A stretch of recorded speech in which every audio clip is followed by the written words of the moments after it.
空にそびえる黒金の城スーパーロボットマジンガー Z 無敵の力は僕らのために正義の心パイルダウン Amigos míos, bienvenidos a un nuevo video en una nueva sección de su canal de biomédicas para todo el Perú, dirigido por quien les habla, Martín Caicedo Pisfil, conocido en las redes sociales como Dr. Fares. En esta ocasión vamos a emitir nuestras respuestas adelantadas a la semana número 7 del Centro Preuniversitario de la Universidad Nacional Mayor de San Marcos, de la Patrona de América. No se olviden seguirme en mis redes sociales y enviarme los exámenes de admisión a sus diversas universidades con las que ustedes, amigo postulante, estás entrenándote para ingresar a la universidad, y de esa manera yo también poder desarrollar un video para explicarte la parte de biología y de anatomía, con preferencia de anatomía, por supuesto. Así que no te olvides de escribirme a mi correo a aprendoconfares@gmail.com, aprendoconfares@gmail.com, y vamos a desarrollar las preguntas de la semana número 7 del Centro Preuniversitario de la Universidad Nacional Mayor de San Marcos, porque aún como no se ha emitido solucionario, vamos a desarrollarlo anticipadamente, a ver cómo nos va, y luego lo compararemos la próxima semana a ver con el solucionario, a ver cómo nos fue, ¿vale? Con el solucionario oficial. Listo, empecemos. Miguel es un docente universitario que se vio muy afectado por el COVID-19 y es muy posible que sea un docente universitario anciano, que sea de la tercera edad, o que tal vez tenga diabetes, tenga EPOC, tenga hipertensión, tenga una condición de inmunodeficiencia que el COVID haya menguado en él. Y esto porque sin saberlo era hipertenso. ¿Ven, muchachos, cómo les estoy adelantando ya las respuestas? Es por esta razón que fue vulnerable a la enfermedad y sobre todo a las secuelas de la infección, porque generalmente todos los infectados tienen secuelas, pero a pesar de ello se recuperó. Sin embargo, al realizarse un electrocardiograma pudo evidenciar una anomalía cardíaca que le permitió confirmar su situación de hipertenso. ¿Cuál de las siguientes alternativas estaría relacionada con la anomalía que se evidenció en el corazón de Miguel? Nos está hablando de un paciente hipertenso. Nos han puesto un caso clínico que se ha vuelto muy de moda preguntar ya en los exámenes de admisión, porque de esta manera se promueve lo que es el pensamiento crítico. Generalmente tengo algunos videos de los exámenes, pero ya de admisión a los diversos programas médicos, que como ustedes comprenderán, la medicina es muy amplia, hay diferentes puntos de vista, pero también hay lineamientos generales con los que nosotros podemos aprender. Así que te invito, aunque sea de curiosidad, a chequear mis canales a chequear los videos en los que estoy resolviendo los exámenes de medicina, para que vean más o menos cómo nos enfocamos nosotros los médicos. Ahora, si bien es cierto, a mi parecer, las preguntas de la Universidad Nacional Mayor de San Marcos son unas preguntas muy exquisitas, pero la parte de biología incluye la parte de anatomía.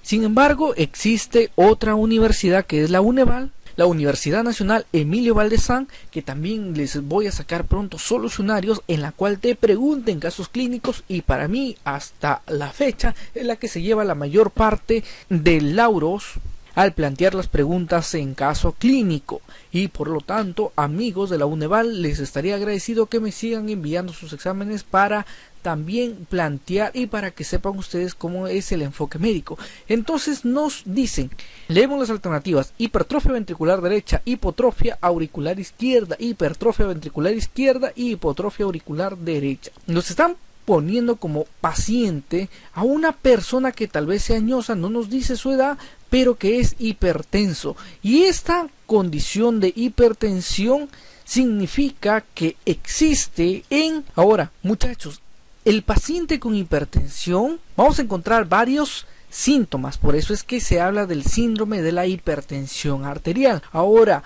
¿cómo podríamos nosotros entender este fenómeno a grandes rasgos? Nosotros tenemos nuestras arterias y nuestras venas, principalmente las arterias, que son las que transmiten a una velocidad la sangre. Ahora, la sangre fluye o tiene un caudal que va a pasar de una manera constante, con un flujo que generalmente es laminar, con un flujo laminar, con un flujo concéntrico. Y estas tuberías, que son las arterias o son los vasos sanguíneos, tienen que estar despejados, tienen que estar limpios. Cuando estos vasos están limpios, están despejados, pues el flujo se va a mantener constante y va a cambiar, o van a haber pequeños cambios que son cambios fisiológicos y que el cuerpo mismo va a regularlos. Sin embargo, cuando se presentan alteraciones en las arterias, llámese placas de ateroma, llámese endurecimiento o rigidez, porque los vasos ya son viejos, o se presentan obstrucciones por coágulos de tal manera que tapan toda la arteria, entonces es ahí donde se va a poder presentar los fenómenos de hipertensión arterial. Si ustedes agarran una manguera y dejan que el agua fluya constantemente, pues va a salir a una determinada presión y va a salir con una velocidad. Cuando ustedes obstruyen la punta de la manguera, va a salir el agua disparada. Lo mismo ocurre en la hipertensión. Se producen fenómenos que van a cambiar el caudal de las arterias de la salida del corazón. Pero este cambio se va a producir afectando principalmente al corazón como bomba. El corazón se va a comportar como una bomba muscularmente, y cuando vemos al corazón, como el corazón va a tener dos comportamientos: el comportamiento eléctrico y el comportamiento muscular. Cuando hablamos del comportamiento eléctrico, hablamos de las células de los marcadores que van a permitir que el corazón siga latiendo. Cuando hablamos de la capacidad muscular del corazón, hablamos que el corazón se comporta como una bomba en la cual va a recibir y va a expeler sangre. Y cuando va a expeler sangre que se va por las arterias, y en estas arterias vamos a encontrar obstrucciones o paredes rígidas o trombos, entonces la presión con la que el corazón tiene que bombear la sangre va a elevarse, y este corazón va a terminar hipertrofiándose, y va a haber una hipertrofia del corazón. Esta hipertrofia nosotros la vamos a poder ver tanto en las tomografías, en las resonancias, en la ultrasonografía, inclusive en las pruebas no invasivas como lo son el electrocardiograma. En el electrocardiograma nosotros en medicina vemos la derivada número 2, que es la derivada más fisiológica del corazón, y vemos la onda P, el complejo QRS, vemos el complejo P, el complejo QRS, el complejo T y la onda, inclusive se habla de una onda U. Entonces, cuando vemos que el corazón ha crecido horizontalmente, porque cada una de estas ondas va a tener una delimitación, cuando vemos que el corazón, digamos, o vemos que se ha ampliado la base horizontal o los límites horizontales de las ondas del corazón, estamos hablando más o menos de unos indicios de un cuadro de hipertrofia. Entonces, por ejemplo, si vemos que se amplía horizontalmente la onda P, estamos hablando de una hipertrofia auricular. Cuando se amplía el complejo QRS, estamos hablando de una hipertrofia ventricular. Y es posible que se haya ampliado horizontalmente el QRS. Sin embargo, cuando el corazón crece verticalmente, ahí hablamos de complejos o de alteraciones eléctricas, pero ya eso es otro tema. Entonces, el corazón posteriormente va a empezar a crecer, pero este crecimiento va a darse en dos modalidades, como lo vamos viendo. Cuando hay estenosis o estrechez de válvula, el corazón va a crecer de manera concéntrica, la hipertrofia va a ser de manera concéntrica, pero cuando el corazón entra a un cuadro de insuficiencia, entonces va a haber una sobrecarga de volumen y el corazón generalmente va a crecer con una hipertrofia de tipo excéntrica. Y esta hipertrofia excéntrica, como ustedes lo ven en este en este gráfico quiere decir que el corazón está creciendo o se está hipertrofiando en la parte externa, no en la parte interna, sino en la parte externa, porque obviamente que las paredes tienen que ser más fuertes para vencer la presión y para botarla. Entonces, ¿qué cosa nos debe demostrar este electrocardiograma? Una hipertrofia ventricular derecha. Puede verse hipertrofia ventricular derecha, porque al final y al cabo todo el corazón se va a hipertrofiar, pero lo más característico que se ve es la hipertrofia ventricular izquierda. Eso es lo que esperamos encontrar en nuestro paciente. Pregunta número 2. En una final deportiva, un participante cayó y se rompió la cabeza empezando a sangrar.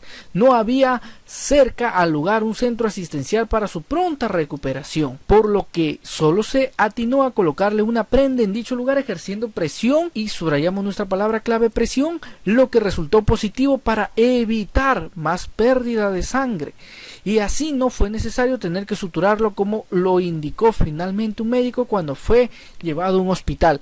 Su madre preguntaba cómo pudo ayudar esta acción inmediata. Ante ello, un participante que sabía de biología respondió que fue un mecanismo natural debido a la lisis de los eritrocitos, la formación de fibrina, la inactivación de la trombina o la producción de hemoglobina. La respuesta sería la formación de fibrina. Pero aquí, muchachos, recuerden de que a veces los que están enseñando biología en la San Marcos, y no es que los critique, sino que a veces hay que hacer una separación tanto de biología como de anatomía. En esta ocasión, generalmente yo hago videos largos explicando pregunta por pregunta, y creo que en este video me estoy basando a eso, pero es mi área de medicina, así que la estoy defendiendo, por más que esto son rapidines de biología o de anatomía, pero es mi área y la quiero defender. Acá dice que el paciente o el participante se cayó y se rompió la cabeza. Obviamente que por acá nosotros tenemos, por ejemplo, su cabeza. En la cabeza tenemos piel o tenemos cuero cabelludo, ¿verdad? Y tenemos también la parte que aparentemente dibujado como redonda, que es el cráneo, y la parte externa vamos a ponerle que es la piel. Ahora dice que el participante se ha roto la cabeza, no nos dice mucho, pero ya ha empezado a sangrar. Si no ha sido necesaria la intervención de una sutura es porque tal vez la herida ha sido una herida pequeña, porque si fuera una herida grande en la piel del cuero cabelludo, imagínense que sea una herida grande, que sea una herida profunda, y que además de profunda sea una herida irregular, entonces en ese momento sí se van a tener que poner puntos. Por eso es que esto va a depender del grado de la herida, y generalmente si en esta caída hubo pérdida de conciencia, pues se recomienda una tomografía, porque a veces en estos accidentes pueden haber en el cráneo fisuras, pequeñas grietas que pueden ocasionar luego complicaciones,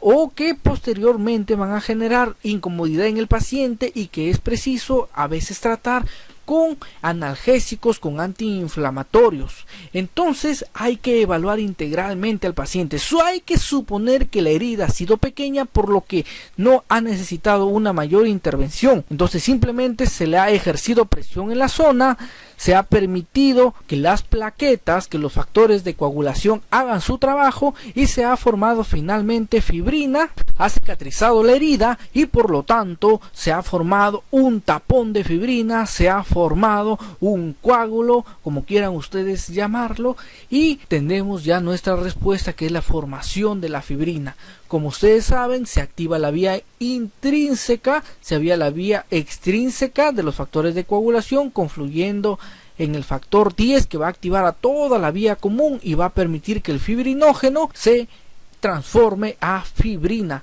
Y finalmente tenemos ya nuestra respuesta. Siguiente pregunta. Pregunta número 3. En las últimas semanas he estado solicitando donación de plasma sanguíneo para con ella poder salvar vidas según los especialistas. Se sabe que el plasma se obtiene de una extracción sanguínea del voluntario. ¿De qué consiste este plasma sanguíneo? Lo que pasa es que en las situaciones de pandemia, como lo hemos visto, generalmente los que ya tenemos años estudiando las pandemias o tenemos años en el sector de la salud, no nos alarmábamos o no nos dejábamos sorprender por las noticias sensacionalistas. Por ejemplo, una de esas noticias era que estaban utilizando el plasma porque tenían anticuerpos y con eso se iban a elevar las defensas de las personas, y eso era un procedimiento antiguo, muy añoso, entonces no era algo moderno. Sin embargo, mucha gente sí se sorprendió. Entonces, en ese COVID-19 utilizábamos el plasma porque Porque en el plasma van a haber anticuerpos que el paciente ha desarrollado y que vamos a transferirlo a una nueva persona, y en esa nueva persona va a generar una inmunidad, pero este tipo de inmunidad no va a ser activa, sino va a ser una inmunidad pasiva, y como se la damos de una a otra, va a ser una inmunidad pasiva adquirida. Entonces eso es lo que nos pasa en el plasma. Pero dice, ¿de qué consiste este plasma sanguíneo? ¿Contiene plaquetas y células sanguíneas? No, contiene suero fisiológico y elementos formes. ¿Contiene células sanguíneas y trombocitos? ¿O contiene el suero sanguíneo y las proteínas presentes en él? Esta pregunta nos dice que el plasma contiene suero sanguíneo y las proteínas que están incluidas en él. Y miren ustedes, por ejemplo, en esta lámina, como cuando nosotros hemos extraído sangre lo ponemos a un tubito de ensayo, y en este tubito de ensayo se van a formar lo que es el plasma y se va a formar lo que son los elementos formes, que ustedes van a saber que la relación entre los elementos formes con el total sanguíneo va a darnos el hematocrit, que generalmente el nivel de hematocritos es del 45%, es decir, la relación entre los elementos formes de la sangre y el total sanguíneo. Entonces, ¿qué es lo que pasa? El plasma va a contener un montón de proteínas, va a contener albúmina, fibrinógeno, inmunoglobulinas, hormonas, vitaminas, etcétera, etcétera. Pero cuando nosotros obtenemos este plasma, el plasma se va a dividir generalmente como lo dicen nuestros libros, y le vamos a quitar el fibrinógeno y nos vamos a quedar con el suero. Por lo tanto, el plasma sería la suma del fibrinógeno más el suero. El suero es el líquido rico en proteínas pero sin fibrinógeno. Entonces eso reforzaría nuestra alternativa que hemos escogido, la alternativa D. Pregunta número 8. Cuando tenemos la voluntad de ser donante de sangre, personal calificado nos extrae de los vasos sanguíneos que generalmente se ubican en la zona del pliegue del vaso. Este vaso es superficial. Subrayamos la palabra superficial y resulta ser observable en la mayoría de personas. Sin embargo, y se encarga del transporte de sangre no oxigenada. Nos estamos refiriendo a quién. Hemos subrayado esas dos palabras claves o esas dos frases claves. ¿Por qué? Porque los vasos que son superficiales y que transportan sangre no oxigenada, ¿quiénes son? ¿Quiénes son? ¿Venas o arterias? Muy bien, hijo, los vasos son las venas, que son los vasos de capacitancia, como quieran también llamarlo, o tiene su otro nombre que se llaman vasos de capacitancia, y transportan sangre no oxigenada. Una sangre que es de un aspecto rojo oscuro, y por lo tanto marcaríamos la alternativa de venas. Pregunta 9. Si bien se sabe que la coagulación sanguínea juega un papel muy importante para evitar la pérdida de sangre ante la lesión de un vaso sanguíneo, ¿por qué en ciertas ocasiones patológicas resulta gravísima?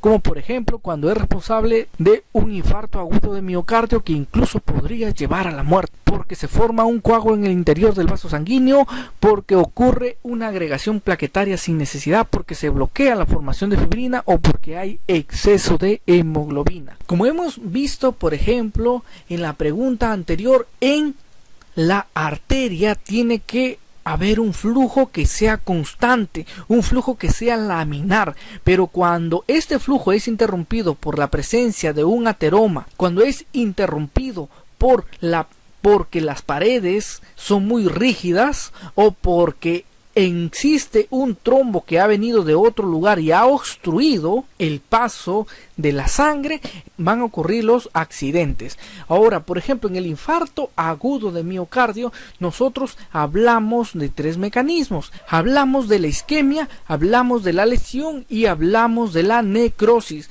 En la isquemia prácticamente hemos privado al corazón. ¿De qué? Hemos privado al corazón de sangre, los hemos dejado sin sangre. Eso es una isquemia. La isquemia me puede llevar a una lesión. ¿Qué es una lesión? Dejar sin oxígeno a cierta parte de células sanguíneas y por lo tanto me va a causar un daño, una injuria. Y la necrosis es cuando estas células que han sido sometidas durante mucho tiempo a trabajar en condiciones anaeróbicas, pues se van a terminar muriendo. Pero los mecanismos del infarto son varios. Ahora, pero ¿qué nos pueden incluso llevar a la muerte? Porque se forma un coágulo en el interior del vaso sanguíneo. Esto generalmente es lo que ocurre con mayor frecuencia, porque ocurre una agregación plaquetaria sin necesidad. También se ven que las personas que tienen alteraciones sanguíneas pueden presentar, o sea, la alternativa B también es posible, porque se bloquea la formación de fibrina, no porque hay exceso de hemoglobina. Nosotros marcaríamos generalmente porque se forma un coágulo en el interior del vaso sanguíneo. ¿Por qué? Porque como les dije, se puede formar un coágulo en el interior. ¿De qué manera? De que existe una lesión endotelial. Dentro de las venas existe, dentro de las arterias, dentro de los vasos sanguíneos existe lo que nosotros llamamos el endotelio. Este endotelio es como una capa finita que va a cubrir a todas las arterias, a todas las venas, y esta capa finita, cuando se daña, va a permitir que las células plaquetarias se vengan y traten de repararlo, pero se va a formar ahí un parche, y ese parche, si la persona encima va a dañar y sigue comiendo grasas, va a formar entonces un gran ateroma, y ese ateroma va a obstruir todo el flujo sanguíneo y puede formar un coágulo, pero también puede venir un coágulo de una parte externa. Imagínense un accidente cerebrovascular, o que se haya trasladado o que se haya roto un trombo en la parte superior y venga directamente al corazón, y ahí en el corazón, como tienen varios vasitos chiquitos sanguíneos, ahí se va a obstruir. Generalmente en el infarto agudo del miocardio, porque se forma un coágulo en el interior del vaso sanguíneo, es lo que más frecuente vemos. Entonces, acá también tenemos un cuadro entre las diferencias de las arterias y de las venas, y vemos que también las venas generalmente son superficiales. Generalmente su recorrido muchas veces es superficial, mientras que de las arterias es más profundo, dándole respuesta también a nuestras preguntas anteriores. ¿Qué más seguimos? En la pregunta 5 leemos: Raúl, al observar las láminas de histología en el microscopio correspondiente a vasos sanguíneos, identificó que unos se caracterizan por presentar paredes musculares gruesas, un diámetro pequeño y abundante tejido elástico. Estas características corresponden a un tipo de tejido denominado. ¿Quiénes presentan mayor pared muscular? ¿Y en dónde es más fiable medir la presión arterial? Pues obviamente en las paredes que tienen muscular. ¿Quiénes son estas? Las arterias. Las arterias generalmente tienen paredes o túnicas medias gruesas y tienen fibras bastante elásticas. ¿Ya, muchachos? Entonces, pared muscular gruesa y fibras elásticas, nos estamos refiriendo a las arterias. Siguiente pregunta: cuando se estaba auscultando el corazón de un paciente, es decir, se estaba poniendo un estetoscopio, o se estaba escuchando, o se estaba revisando el corazón de un paciente, el médico notó que el segundo ruido cardíaco no era el adecuado. Nos estamos hablando de segundo ruido cardíaco, sabiendo que coincide con el final de la sístole, el segundo ruido, es decir, con la contracción del miocardio, se asume que hay un problema. Para hablar de ruidos cardíacos, nosotros generalmente tenemos fisiológicamente un primer ruido, un segundo ruido y un tercer ruido. Estos ruidos son fisiológicos, quiere decir que el mismo cuerpo va a producir sonidos, va a producir ruidos. Estos ruidos van a ser normales o van a ser anormales, pero el primer ruido, como generalmente es el más estrepitoso, se va a formar por el cierre de las válvulas aurículo-ventriculares, mientras que el segundo ruido va a producirse por el cierre de las válvulas ventriculares. Por ejemplo, en el primer ruido cardíaco, como lo vemos aquí, entre el primer y el segundo ruido se produce la sístole, ¿ya? En el primer ruido cardíaco, primero va a escucharse el cierre de la válvula mitral y luego el cierre de la válvula tricuspidia. Y en el segundo ruido, primero se va a cerrar la válvula aórtica y luego la válvula pulmonar. Ese es el orden. Primero la mitral y luego la tricuspidia. Primero la aórtica y luego la pulmonar. Entonces, si existe y nos dicen que hay un problema en el segundo ruido cardíaco, nosotros estamos viendo cuáles son las válvulas del ventrículo. Recuerden ustedes que tanto del ventrículo derecho como del ventrículo izquierdo van a salir válvulas, y estas válvulas que salen de los ventrículos son las válvulas semilunares. Nos hablan, válvula bicúspide no es, válvula tricúspide tampoco, porque la bicúspide y la tricúspide son válvulas auriculoventriculares. Válvulas atriales tampoco, las válvulas atriales pertenecen a la aurícula, por lo tanto esa no podría ser la respuesta. Y finalmente nos hablan de las válvulas semilunares, que esa sería nuestra respuesta. Pregunta número 7. Manuel estaba realizando un trabajo acerca de las diversas funciones de la sangre. Sin embargo, por una falta de comprensión lectora acerca del tema, colocó una función que más bien corresponde al sistema linfático. ¿Cuál sería dicha función que no le corresponde? A ver, ¿cuáles son las funciones de la sangre y cuáles son las funciones del sistema linfático? La sangre transporta hormonas, por supuesto. Lleva las hormonas a que actúen cerca de los órganos o lejos de los órganos. Transporta gases, claro, transporta tanto el oxígeno como el CO2. Transporta medicamentos ingeridos, obviamente, por eso es que los ingerimos, y en la sangre se va a encargar de llevar tanto las sustancias nutritivas como las sustancias de desecho. ¿En ella maduran los linfocitos? No, esta es la respuesta, porque ¿dónde maduran los linfocitos? Los linfocitos maduran en el tejido linfático. Por eso es que por acá les puse un último cuadrito en la cual vamos a ver cuáles son las semejanzas o las diferencias entre la sangre y la linfa. La linfa contiene agua más electrolitos, poseen proteínas, poseen grasas, poseen restos celulares y poseen otro tipo de células. Las proteínas van a proceder del plasma sanguíneo, las grasas de la digestión, los restos de células muertas, obviamente que de las bacterias, producto de las infecciones, de los detritus bacteriales y de toda la lucha que nuestros glóbulos blancos hayan hecho en ella. Y también hay otras células como son por ejemplo los linfocitos, uno que otro glóbulos rojos y monocitos que se van a encargar de nuestra defensa. En este caso los linfocitos se encargan de la fabricación de los anticuerpos. Seguimos en la semana 7 de la Universidad Nacional Mayor de San Marcos en la modalidad CEPRE. Pregunta 13 y pregunta 4. En la pregunta 13 decimos, con respecto a la savia bruta, recuerden que la savia es comparable con la sangre que circula en nosotros los humanos, pues así también las plantitas obtienen savia. Esta savia es como su sangre, y su sangre va a estar clasificado al igual que nosotros. Si hacemos un parangón, van a tener sangre elaborada y van a tener una sangre que es bruta.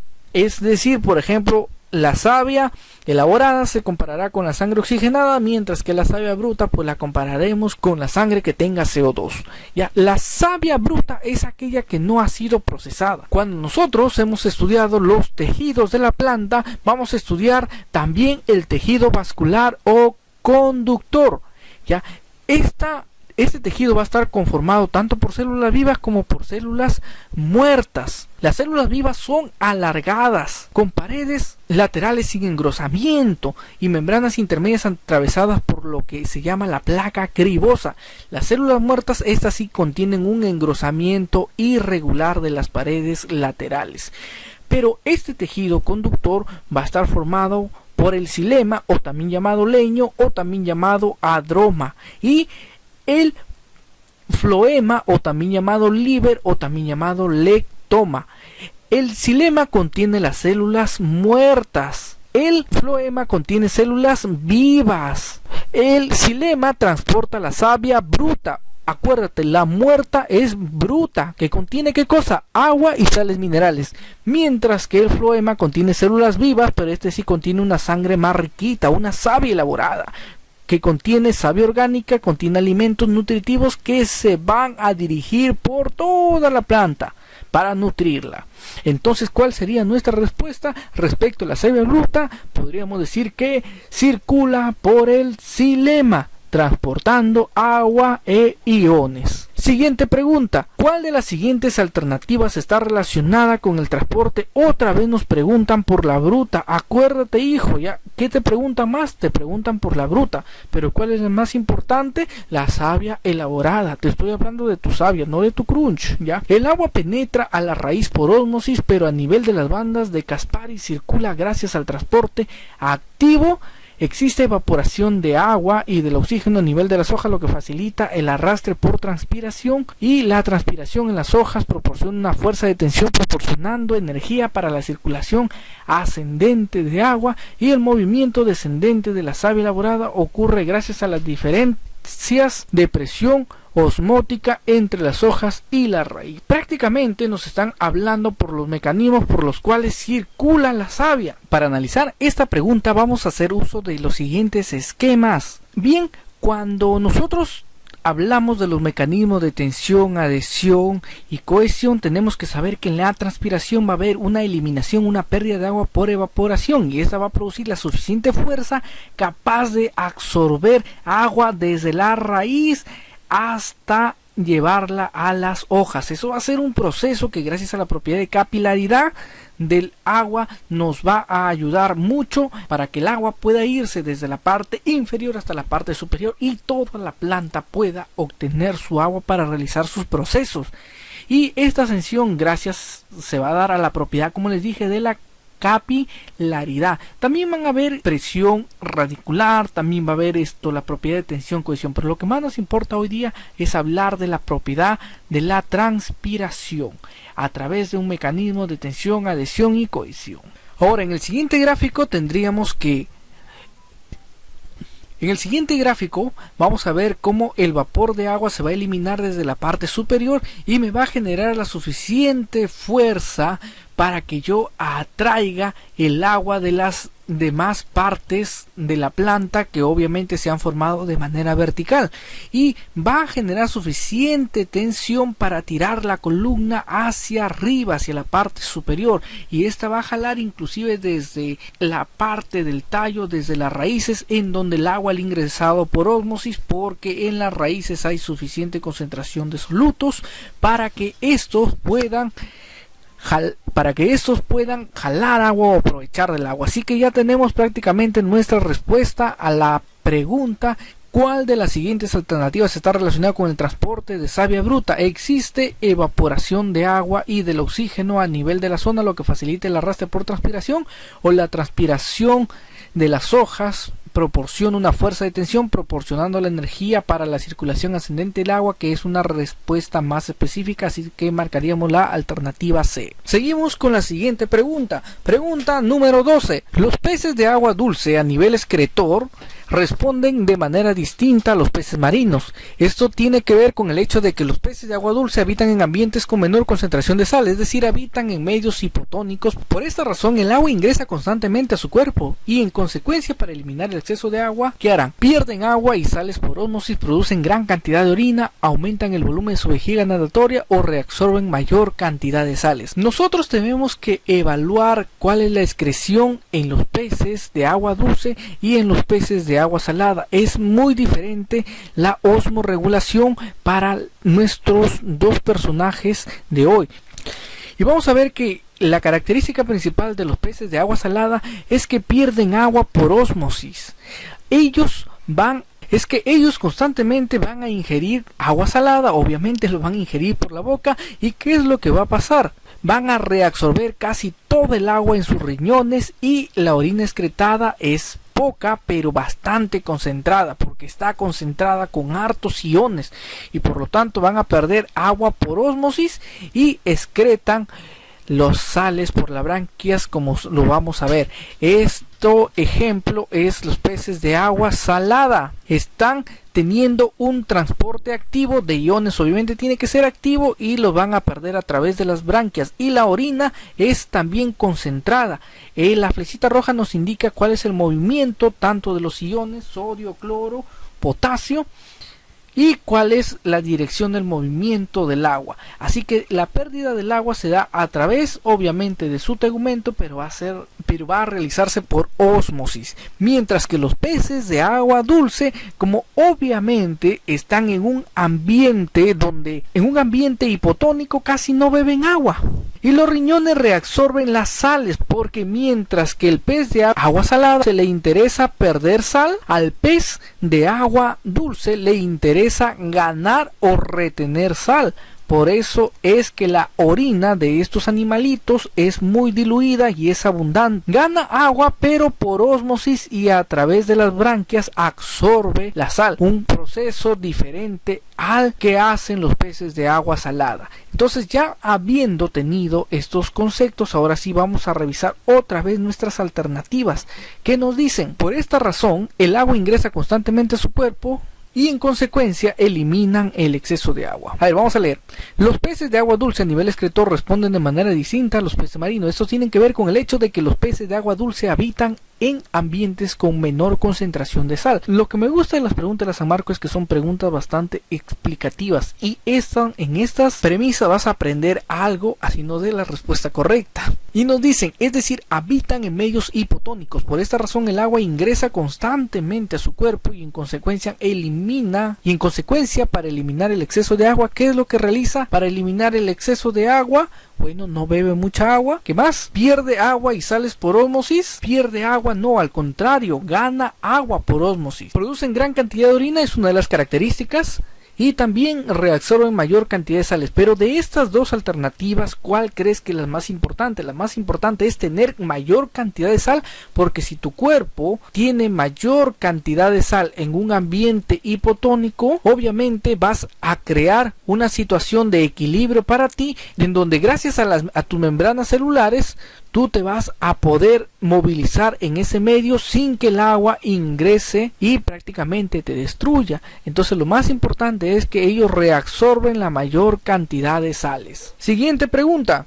Todo ser vivo tiene un mecanismo por el cual elimina desechos que provienen del metabolismo que realizan. En este caso particular de los insectos, estos presentan como responsables a la excreción de los insectos, utilizan túbulos de Malpighi. Y ahora podemos ver en este cuadro que la excreción de los insectos se da a nivel de los túbulos de Malpighi, que es la respuesta a nuestra pregunta. Otro mecanismo de excreción preguntados ha sido la de los crustáceos, que se da a través de las células verdes, la de las arañas a nivel de las glándulas coxales.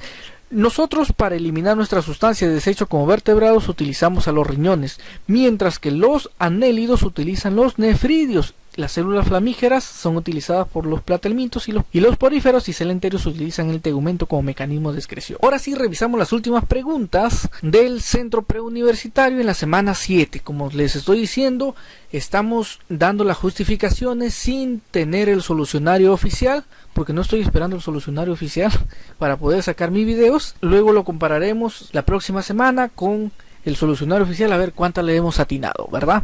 O vamos a ver qué generamos de debate y controversia.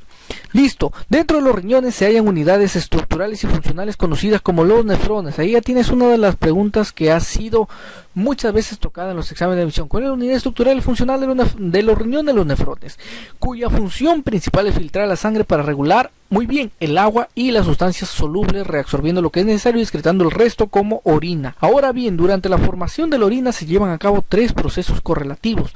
Durante la formación de la orina se llevan a cabo la filtración, la reabsorción y la secreción, como ustedes lo van a poder ver en la parte final. ¿Cuáles son los mecanismos por la cual se da la excreción? La excreción es igual a la suma de la filtración, la reabsorción y la secreción. Entonces, ¿cuáles son esos mecanismos? Filtración, reabsorción y secreción. La alternativa A. El aparato excretor está conformado por un par de riñones, un par de uréteres, una vejiga y finalmente una uretra. Asimismo, los estudios fisiológicos de los mismos se conoce que de las funciones que desempeñan estos cuatro órganos respectivamente. Nos hablan primero de los riñones, luego de los uréteres, luego de la vejiga y finalmente de la uretra. ¿Y cuáles son sus funciones? En los riñones, ¿qué se va a producir? Se va a purificar la sangre, bueno, en parte, pero mayormente se va a producir o formar la orina. A ver, vamos a ver entre las alternativas. Los uréteres se encargan del almacenamiento, no, entonces se van a encargar del transporte de la orina. Obviamente en el riñón se ha formado, se va a transportar por el uréter, en la vejiga se da el almacenamiento y la expulsión se da a través de la uretra. Así que marcamos la alternativa A. Pregunta final. Si la hormona antidiurética no actúa correctamente, entonces el proceso de formación de la orina ocurrirá. La hormona antidiurética va a tener en este caso su sitio, su nivel de acción a nivel de lo que es el tubo colector. Cuando nosotros vemos la nefrona, vemos el glomérulo, vemos al tubo contorneado proximal, tenemos el asa de Henle, tenemos el tubo distal y tenemos el tubo colector. En el tubo colector va a actuar la antidiurética para reabsorber agua. ¿Ya? Entonces, si no actúa el agua, dice ahí, un aumento en el flujo de la filtración permitiendo el ingreso de células sanguíneas, no tiene nada que ver, una disminución de la cantidad de urea secretada, tampoco, una falta en la reabsorción de sodio y de potasio permitiendo el ingreso, tampoco, que no se reabsorba agua a nivel tubular, produciéndose gran cantidad de orina. Esa sería la respuesta correcta y ese es el final de nuestra semana 7 del CEPRE de la Universidad Nacional Mayor de San Marcos. Se despide de ustedes su amigo Martín Caicedo Pifil, Dr. Fares en las redes sociales, y no te olvides por favor de enviarme los exámenes de admisión si quieres que tu examen aparezca comentado de una manera didáctica o de una manera larga como estoy acostumbrado a hacer mis exámenes. Hasta pronto muchachos, un fuerte abrazo, adiós.